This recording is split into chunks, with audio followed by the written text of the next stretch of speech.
নিম্নকক্ষের peer নিয়ে আন্দোলন এক ধরনের সংকট সৃষ্টি করতে যাচ্ছে। জাতীয় ঐক্যমত্য কমিশনের পক্ষ থেকে আমাদের সামনে যে প্রস্তাবনা হাজির করা হয়েছিল সেখানে উচ্চকক্ষে পিয়ারের কথা বলা হয়েছে এবং নিম্নকক্ষের কোনো আলোচনা সেখানে করা হয়নি। যারা এই মুহূর্তে নিম্নকক্ষের পিয়ার নিয়ে আন্দোলন করছে তারাও আসলে জাতীয় ঐক্যমত্য কমিশনের যে আলোচনা যখন শুরু হয় তখন আসলে তারা এই বিষয়টি নিয়ে কথা বলেনি।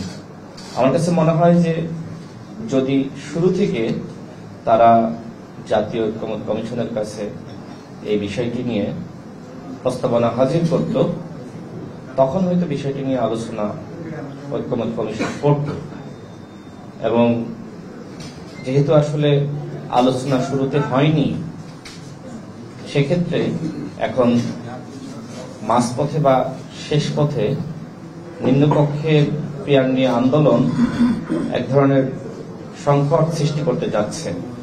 গতকালও দেখলাম কয়েকটি দল তারা বিক্ষোভ করেছে এবং যে ধরনের বক্তব্য দিয়েছে নিম্নকক্ষে যদি পিয়ার না হয় তাহলে তারা নির্বাচনে যাবে না, যমুনা ঘেরাও করবে, নানান ধরনের বক্তব্য রেখেছে। RICL TMX যুগের পর যুগ স্থাপনা থাকে মজবুত।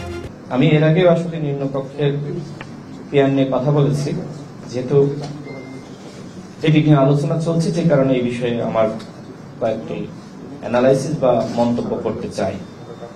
আমরা ছোটবেলা থেকেই যে বক্তব্য অনেকের কাছে শুনে আসছি যে মার্কা নয় ব্যক্তির ইমেজ দেখে ভোট দিন।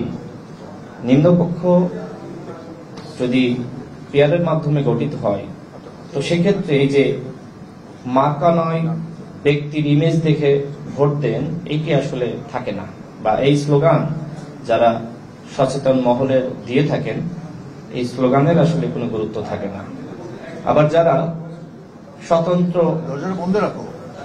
ইলেকশন করতে চায় কোনো দলের মার্কা বা ব্যানারে নয় সেক্ষেত্রে আবার এই স্বতন্ত্র প্রার্থী তাদের বিষয়ে কোনো পদক্ষেপ থাকে না, অর্থাৎ শুধুমাত্র রাজনৈতিক দলগুলো তারাই নির্বাচনে অংশ নিতে পারে। এছাড়া যে সকল দলের নিবন্ধন নাই, বাংলাদেশে তো নিবন্ধন নাই এরকম অসংখ্য দল রয়েছে।